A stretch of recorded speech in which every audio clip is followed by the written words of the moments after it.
ನಮಸ್ತೆ ಎಲ್ಲರಿಗೂ. ನನ್ನ ಹೆಸರು ಶಿವಕುಮಾರ್ ಅಂತ. ನಾನು ಧಾರವಾಡದಿಂದ ಮಾತಾಡ್ತಿರೋದು. ವಿಸ್ತಾರ ಜಿಂದಗಿ ಬಗ್ಗೆ ಒಂದೆರಡು ಮಾತು ಹೇಳ ಬಯಸ್ತೀನಿ. ನಾನು ಈ ಕೋರ್ಸ್ ತಗೊಳ್ಳೋಕ್ಕೂ ಮುಂಚೆ ಯಾವುದೇ ಜೀವನದ ಗುರಿ ಆಗಲಿ ಉದ್ದೇಶಗಳಾಗಲಿ ಇರಲಿಲ್ಲ.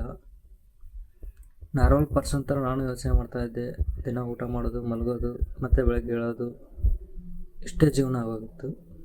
ವಿಸ್ತಾರ ಜಿಂದಗಿ ಸೇರ್ಕೊಂಡ್ಮೇಲೆ ಕೆಲವಷ್ಟು ಬದಲಾವಣೆಗಳಾದವು. ಡೈಲಿ ಮೆಡಿಟೇಷನ್ ಮಾಡೋದಿರ್ಬೋದು, ಗಿಡಕ್ಕೆ ನೀರು ಹಾಕೋದಿರ್ಬೋದು, ಆಮೇಲೆ ಸರ್ ಸ್ಪೀಚ್ ಕೇಳ್ತಾ ಇದ್ದರೆ ನಮ್ಮ ಜೀವನ ಆಟೋಮೆಟಿಕ್ಕಾಗಿ ಬದಲಾಗ್ತಾ ಇರುತ್ತೆ. ಆಮೇಲೆ ಯೋಚನಾ ಶಕ್ತಿ ಜಾಸ್ತಿ ಆಗುತ್ತೆ. ತುಂಬ ಉತ್ತಮವಾದ ಕೋರ್ಸ್ ಇದು.